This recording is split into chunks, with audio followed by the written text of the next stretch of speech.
questo è Bovolenta, ma vi sembra che questa sia la zona, che questa fosse la zona da scegliere per costruire un insediamento industriale? Bovolenta è giù nella punta più bassa del territorio che sta fra il Roncaiete, che in buona sostanza è il Bacchiglione, che è questo corso d'acqua, e il canale Cagnola, che è quello che viene da Monselice, che raccoglie tutta l'acqua che viene dai colli.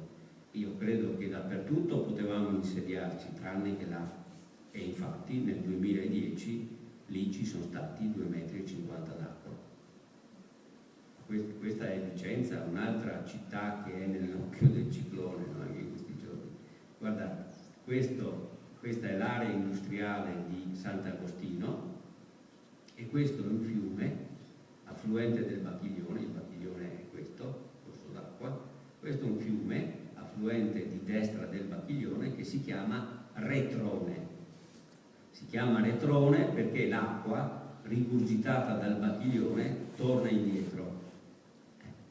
E allora, può il sindaco di Vicenza piangere se l'area di Sant'Agostino va sotto acqua? Se la sono cercata, dobbiamo dire, no? Non era questa la zona su cui insediarsi. La rete idrografica principale, perché la rete idrografica minore crea problemi e chi ha avuto l'acqua in casa, anche qui a Padova, come conseguenza dell'insufficienza della rete idraulica minore, insomma sa qual è il problema che si crea e quali sono le conseguenze che restano. Però indubbiamente quando è insufficiente o esonda un fiume il discorso cambia completamente, no? L'ordine di grandezza dei problemi cambia completamente e allora guardare alla rete idrografica principale è fondamentale, perché è soprattutto da quella che noi potremmo avere conseguenze che mettono in ginocchio la nostra società. Da che cosa è stata determinata l'insufficienza, l'incapacità dei corsi terminali dei nostri fiumi, di tutti i nostri fiumi, di portare a valle le acque che vengono da monte? Beh, c'è stato un sottodimensionamento sicuramente delle sezioni di questi fiumi che non sono in grado di convogliare le massime portate che vengono da monte, e quindi è fatale che quando l'acqua che viene da monte arriva in questi tratti esondi. Poi noi abbiamo anche sfruttato in modo eccessivo le risorse idriche dei nostri corsi d'acqua, no? Alcuni sono completamente snaturati, forse si chiamano ancora fiumi perché ci ricordiamo che ogni tanto là l'acqua corre, ma abbiamo noi esagerato in modo tale che, come ricordavo prima, l'evoluzione morfologica naturale del corso d'acqua, che è data dall'interazione fra l'acqua che corre nell'alveo e i sedimenti che sono presenti in alveo, questa interazione è stata completamente modificata in senso negativo, con danni conseguenti. Beh, poi abbiamo detto che anche in questo caso siamo andati a occupare zone che erano di pertinenza fluviale. Sentivo l'altra sera, ieri sera, no? Commento: Pantana si vive nella trepidazione, ma santo cielo, si vive nella trepidazione per un quartiere che è stato costruito in golena, cioè in un'area che è pertinenza del fiume per definizione. Allora è evidente che oggi viviamo nella trepidazione, ma è anche altrettanto evidente che bisognerebbe dare la responsabilità a quanti hanno permesso lo sviluppo di quegli insediamenti in quell'area.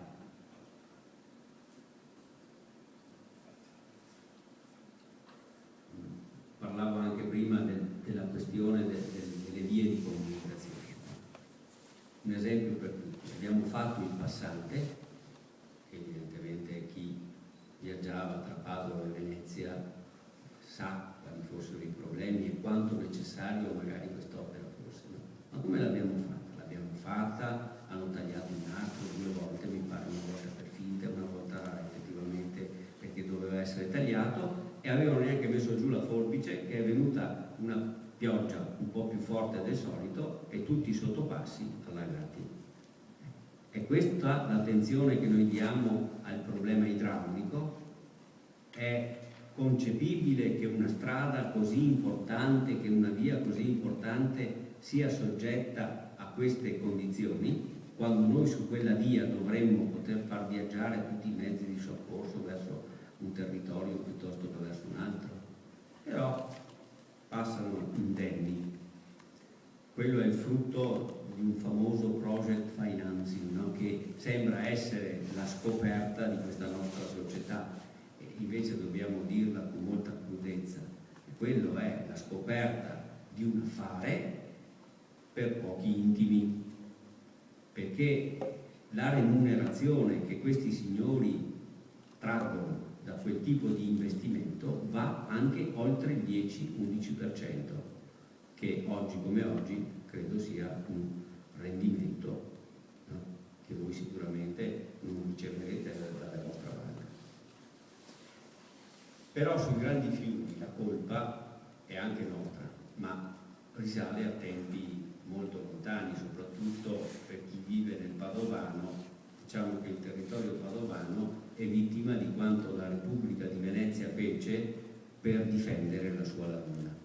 Quando i padovani deviarono un ramo principale del Brenta a Fusina per creare fastidi ai veneziani e per ovviamente incrementare i loro traffici di collegamento fluviale, crearono un problema non da poco. La Repubblica tentò di contrastare i fenomeni determinati dall'intervento che le torbide del Brenta portate a Fusina creavano, ma durante tutto il 300 non ci riuscì neanche nel successivo 400, quando, pur avendo conquistato il territorio padovano, non aveva ancora le idee chiare su che cosa bisognava o non bisognava fare, no? Però nel 400, diversamente da quello che era capitato nel 300, incominciò a costruire una serie di diversivi sempre più alti per tentare di allontanare le acque del Brenta da Fusina, senza esito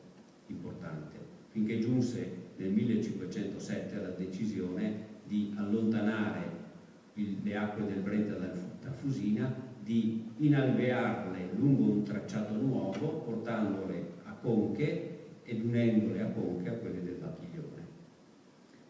Ovviamente con questo intervento colossale il corso del Brenta fu allungato considerevolmente e quindi i problemi per il territorio retrostante, i problemi idraulici furono aggravati. Però la Serenissima era tale per i suoi, dominante per gli altri, di questi problemi non si è mai occupata. Ha agito magistralmente a salvaguardia della sua laguna, ma ha agito sempre in modo sconsiderato se noi facciamo riferimento alle conseguenze che ha prodotto la Repubblica sul territorio adiacente alla laguna, e noi oggi paghiamo quelle conseguenze. Dopo aver spostato a conche il Brenta Bacchiglione, i problemi che prima riguardavano Venezia cominciarono a farsi sentire su Chioggia, e quindi 50 anni dopo vennero la decisione di portare Brenta e Bacchiglione insieme a Brondolo, allontanandoli in mare. Alla conclusione di tutti questi interventi il corso del Brenta fu allungato di 30 km, e perciò immaginate voi quanto penalizzante sia stato questo intervento sulla sicurezza idraulica del territorio padovano. La lunghezza del fiume fu grosso modo raddoppiata tra Padova e il mare, e la cadente che garantisce il convogliamento della portata fu ridotta sensibilmente, e quindi fu inevitabile che il territorio padovano e tutto il territorio veneziano con termine avessero problemi di una certa gravità. Un altro intervento del quale noi paghiamo le conseguenze, questa volta sul Piave, è stato fatto dalla Repubblica quando allontanò la foce del Piave da Jesolo, da foce di Piave Vecchia, Vecchia oggi si chiama, non a Cortellazzo, perché la Repubblica portò il fiume addirittura più in alto, a Porto Santa Margherita, dove oggi sfocia il Limenez. Poi il Piave ruppe nel 1683 e si stabilì a Cortellazzo. Certo che questo intervento, anche in questo caso, ha reso estremamente difficile la capacità del Piave di contenere le sue piene, e il Piave è uno dei fiumi più pericolosi dal punto di vista della sicurezza idraulica. Ma anche su altri fiumi abbiamo sentito ieri parlare dell'Alpone, anzi anche del Tramigna, e il Tramigna a sua volta è stato oggetto di una deviazione, perché il Tramigna che passa per Soave e entrava nell'Alpone a valle di San Bonifacio fu fatto confluire immediatamente a monte di San Bonifacio nell'Alpone, e il fiume ha rotto proprio ieri immediatamente a monte di San Bonifacio. Questo l'hanno fatto ovviamente per poter utilizzare questi terreni paludosi e affrancarli dalle acque, però noi oggi le conseguenze di questa situazione le paghiamo in modo piuttosto pesante. È su questo territorio che nel 1966 capitò la grande alluvione. Anche stasera ho sentito dire piogge straordinarie. Anche qua l'uso degli aggettivi è sempre mal fatto, perché se davvero noi fossimo una volta colpiti da piogge straordinarie ci accorgeremmo qual è la situazione del nostro territorio. Nel 66 effettivamente ci furono piogge straordinarie, perché ci fu una situazione che interessò tutto il Veneto, anzi tutte le tre Venezie, e ci furono centri di precipitazione in cui in 36 ore caddero 700 mm d'acqua. Adesso si sente dire 200 mm d'acqua in 24 ore. Sì, una pioggia importante, ma quella straordinaria, quella eccezionale, porta a questi valori: 700 mm d'acqua in 36 ore, in un giorno e mezzo. Allora, quando noi vogliamo paragonare le situazioni che abbiamo vissuto recentemente a quella del 66, o non sappiamo cosa è stato il 66, oppure abbiamo voglia di scherzare.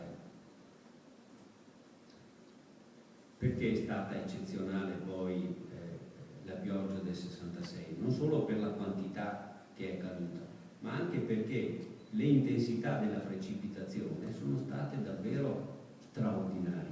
Di solito quando cresce la durata della precipitazione l'intensità diminuisce, e invece nel 66 fu esattamente il contrario. Al crescere della durata della precipitazione l'intensità andò crescendo, e quindi sul finire dell'evento ci furono le massime intensità che crearono le portate straordinarie che si registrarono su tutti i fiumi veneti, e che noi possiamo qui vedere sintetizzate su questa tabella, in cui possiamo osservare che